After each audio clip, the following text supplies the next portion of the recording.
for our TMLT webinar series for workforce education. Today we are going to tackle the topic of an individual's right to access their medical records. We have quite a bit of information and resources in these slides. We don't expect for you to read each of them, but we wanted you to have the resources to be able to go back and look at the information should you need it. We will have the Q&A box open. If you see that on the bottom left of your screen, feel free to put in any questions that you have and we will answer those at the end of the presentation. We also have a files box on the right, bottom corner, where there are some samples as well that you can download for use. So your presentation today is brought to you by myself, Cassie Turner. I am a senior risk management in the TMLT risk management department, and I also work with Kathy Bryant doing HIPAA risk assessments and providing HIPAA resources to our policyholders. And I'm Kathy Bryant. I'm TMLT's Product Development and Consulting Manager. We work with policyholders on a variety of issues, but primarily medical privacy and security and HIPAA compliance. The webinar today is only as an educational presentation, and it's not to be construed as legal advice. As Cassie said, this is a very heavy topic, and as we started looking at the topic and how we were going to present it today, we decided that we would focus primarily on the area of providing access, the concept of form and format and manner of access, timeliness, fees or costs, and the patient's right to direct protected health information to another individual. We'll look at scheduling another webinar in the future to look at some of the other topics. As Cassie mentioned, we've provided you with a number of resources, both within the presentation slides themselves, and then these are the three primary resources that we think you need to probably bookmark and keep handy because they do change from time to time. The first is the HIPAA, or the U.S. Department of Health and Human Services, kind of white paper on individuals' right to access their records or their health information. The second is an article that is available on the TMLT Resource Hub. And lastly is a reference to a HIMA article, a model for HIPAA compliance that they've put together. The OCR Interpretive Guidance released in January of 2016, titled Individuals' Right Under HIPAA to Access Their Health Information, outlines the patient's right to obtain their personal health information and clarifies the responsibilities of healthcare providers to comply with the privacy rule. And you'll find these, that we refer to these frequently throughout the presentation. So as we dive into what the right to access is, we want to just let you reminder that HIPAA has been around since 2003. Many of you are aware of that, but it's not a new concept. There's just much more focus now from the Office of Civil Rights in enforcing these rules and guidelines that they've put forth. So we are going to look specifically today about the right to access and inspect and obtain a copy of protected health information. What is the time frame of responding to that, and what does being able to get copies of medical records look like and being able to access PHI? And at this time, Kathy, I believe that we have a polling question for our participants. Yes. If you would take a couple of seconds and just answer the polling question, what do you charge patients for copies of their medical records? And we've given you a couple of choices. You do not charge patients. We charge if it's more than 10 patients. We follow the Texas Medical Board guidelines for charging for medical records, or we charge $6.50. Just take a second to cast your or to provide your answer. It looks like we're getting quite a variety of responses, Cassie. Yes.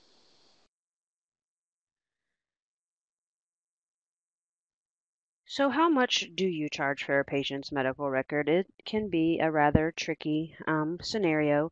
And when we talk about this, we're talking specifically about releasing records directly to the patient or to a person that the patient has asked that those records be released to. So with, oh, those aren't coming in. Those animations aren't coming in. Okay, at any rate. Well, I can publish it and maybe it'll come through. Either that or just take out the transition. Right. So again, this is directly released to the patient, and there are 4 scenarios here for releasing fees that can be charged. It could be the actual cost, it could be the average cost, or it could be $6.50, or actually free. Actual and average costs are something that you determine within your practice, and those costs include the cost to copy, postage, supplies, and labor. However, it does not include labor and time searching for and retrieving the information, just copy, postage, supplies, and labor. So either an actual charge for that or an average of what your practice may spend, and you have that formula spelled out. The $6.50 is the general fee that the OCR puts forth that you can charge for records. Also, they do say that if it would create a barrier for the patient to receive access to their records, that those records could be released to them for free. So that's just something to keep in mind. We often in the state of Texas go back to the TMB rules and the $25 starting fee. But again, directly to the patient, these are the 4 scenarios that you would be looking at.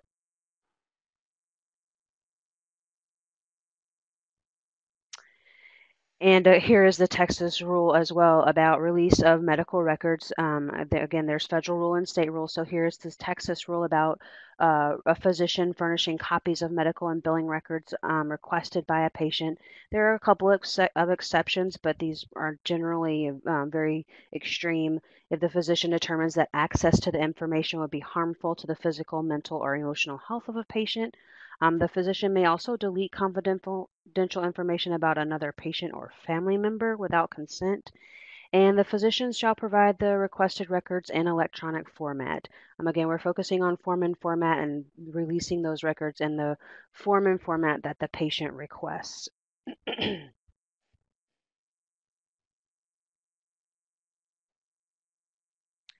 So what records must be excluded? When a medical record request is submitted, there are 2 scenarios where records should be withheld from the release of medical records. Those would be psychotherapy notes, which are personal notes of from a mental health care provider, and then also any information that is compiled for a civil, criminal, or administrative action or proceeding. If you are releasing records that have those 2 sets or categories within the record, you will want to withhold those from the record release.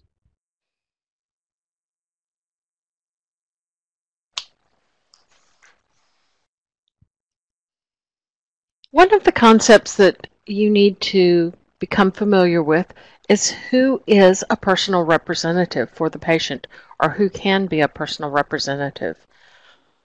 Generally speaking, it is a person with the authority under state law to make healthcare decisions for the individual. They have the right to access protected health information about the individual in the designated health record, as well as to direct it to the covered entity, or to direct the covered entity to send those records to a designated person. And there's a lot more information on personal representatives on the HHS website. Here are a couple of examples of patient representatives by different categories. If it's an adult or an emancipated minor, It could be someone with a healthcare power of attorney, a court-appointed legal guardian, or a general power of attorney or durable power of attorney that includes the authority to make healthcare decisions. In the case of an unemancipated minor, generally speaking, it's the parent, guardian, or another person acting with the legal authority to make decisions for the child. When it comes to a deceased person, typically that is the executor or administrator of the estate. There are some examples in Texas about next of kin or other family members, but that becomes a little tricky, and we won't get into that today. So here's a scenario that you and your office staff may encounter. Mary Jane is requesting the records of Patricia patient. Jane Smith is the personal representative of Patricia. What would you do if you got this request? Cassie, how would you handle this situation, or what would you advise if you were asked about this? Sure. So there are a few things that we would want to consider when releasing these records. The first is your request for records, how is that being submitted? Is it via a form? Is it via an outside request from the patient, let's say in the form of a letter or an email? You are not required to have a written request. You may have a written request form that you can use. However, the form needs to be very simple and very straightforward such that it does not create a barrier or an unreasonable delay for the individual to obtaining their PHI. So that would be the first thing, and we all have a couple of samples here for you to look at. Again, they're very straightforward: name, date of birth, address, where the records will go, what format you would like the records in, and date and sign. And again, there are several examples here. We also have some examples in the files pod on the bottom right of your screen that you can download. So that's something you can have a written request. It is not required. However, if you do have a written request form, it needs to be simple and rather straightforward.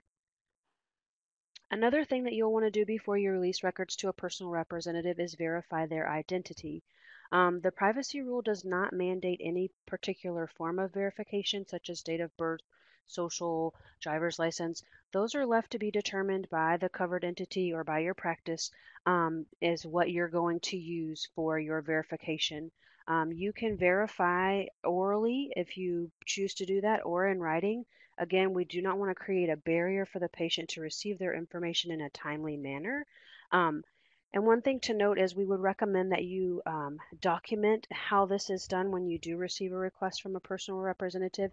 And we would also want to ensure that your policies and procedures that you have for HIPAA and privacy are being supported by whatever process that you're doing in your office regarding verification of identity. Again, the big thing here is you do not want to impose an unreasonable measure. So a couple of examples that would be deemed an unreasonable measure would be for a clinic. They may not require someone who wants a copy of their medical records sent to their personal address or their home address, require for them to come into the office. They may not require them to use the web portal if perchance they don't have access to the internet or to a portal or to a computer. That would be creating an unreasonable measure. And also, it would not require an individual to send an access request form via regular mail, as this would create an unreasonable delay for receiving the information that is being requested. So Kathy, in light of getting the records, once we decide that we're going to release, are we required to provide electronic copies of paper records to individual? The answer is yes. The federal government has stated that a covered entity is required to provide an individual with an electronic copy if it is readily producible electronically.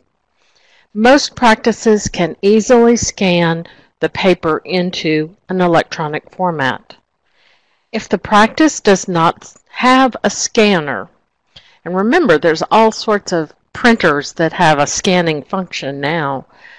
The practice can suggest a hard copy or paper format and hopefully the patient will agree to that. The example shown on the screen is scanning them onto a USB or a thumb drive, but it could also be on a secure CD, or even sent via secure email if that's what the practice's decision is.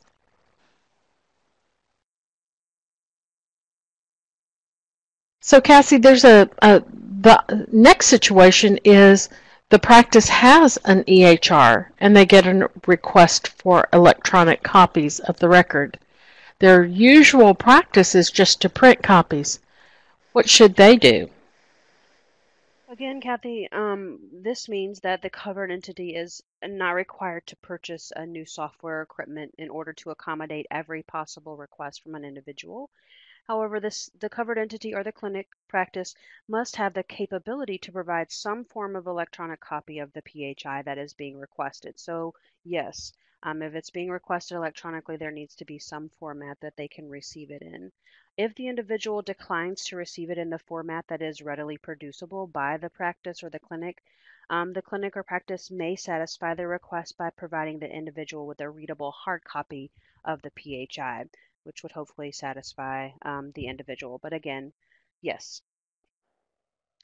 So another scenario that or question that we sometimes receive, Kathy, in our queries is, are we required to provide paper copies from the EMR, or can we just provide those electronically or push them out to a portal? Well, luckily today most EMRs or EHRs have a simple process to make that electronic copy, and so practices are really becoming very familiar with that. However, it comes back to the patient requesting in the form and format that they desire.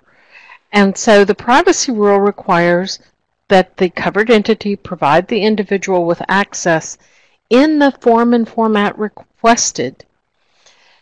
Um, and I don't know of an EMR or an EHR that can't print a paper copy.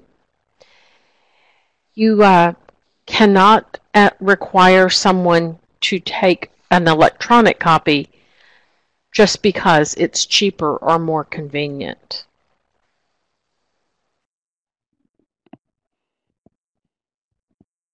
So let's take a look at this patient request for health information.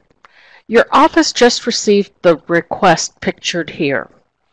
The patient wants a copy of their records emailed to them. Let's do a quick polling question and see how you would respond to this question.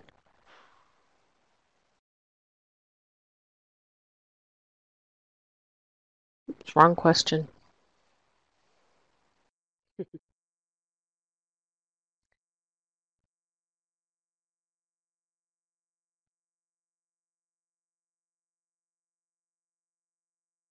Again, there's quite a few different responses. Let's continue to look at this.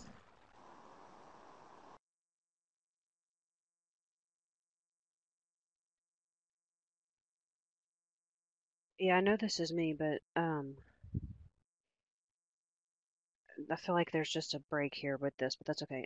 So is email appropriate for sending the EPHI with the omnibus rule in two? I Go was ahead. going to say, why don't you just say, maybe pick up on that you would email the patient's records because that's the form they're requesting them. That would be the Yeah. most appropriate response, and then Okay. maybe transition to that one. Okay. Perfect. With the omnibus rule in 2013, the federal government made it very clear that if a practice explains the risk of sending PHI in an unsecure manner, for example, unencrypted email, and the patient insists that they still want it sent, then you must do so. Again, we would recommend documenting this conversation or communication that is had with the patient and keeping that in a location where you can access it should you need it.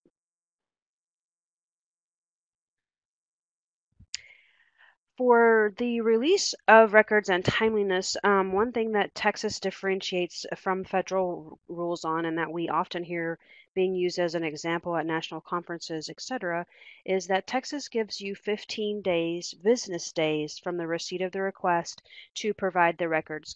This is a little bit more stringent than the federal rule, which provides 30 days. So, for those of you, which are probably most of you, in the state of Texas, that deadline for you to respond is 15 business days.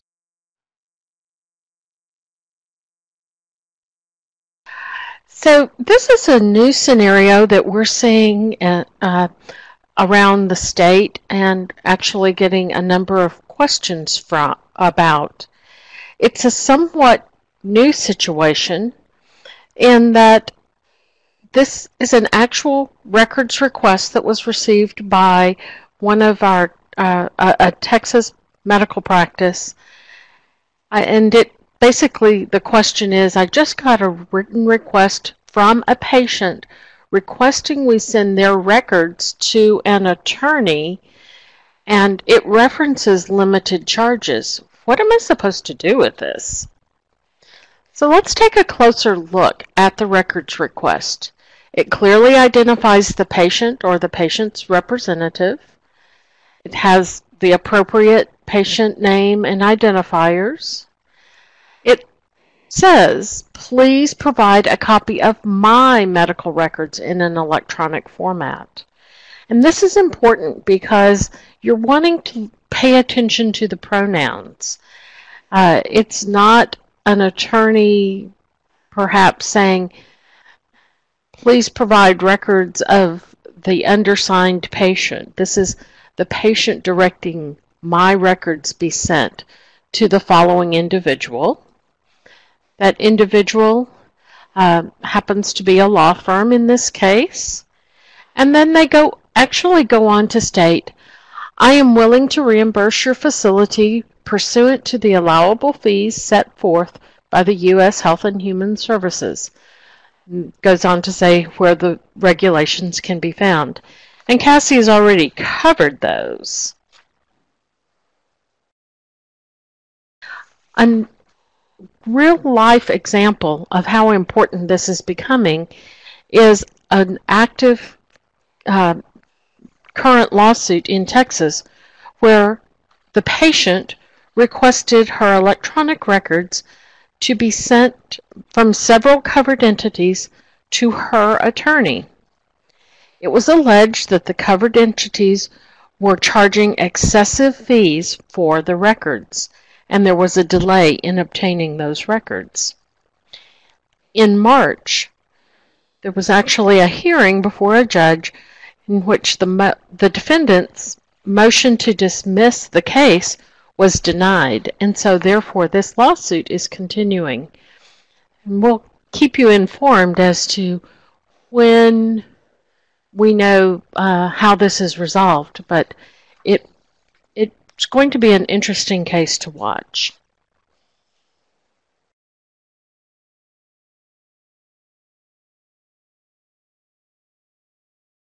So what are the risks of not following the rules for a patient's requesting copies of their records or access to their records? The patient can file a complaint with the Secretary of Health and Human Services that can result in a HIPAA investigation by the OCR and possible fines. The patient may file a complaint with the Texas Medical Board, and there be an investigation and possible fines. The patient could post negative information on social media, which could result in reputational harm. And as we saw in the last slide, they could even file a lawsuit. That concludes our webinar for today. We're happy to answer the questions that have come in, and we'll just sort of take those in order.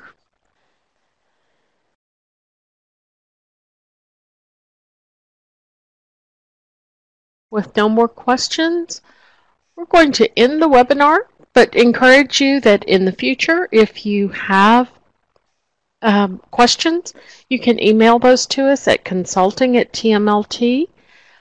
And we hope that you join us again next month where we'll be talking about cybersecurity basics.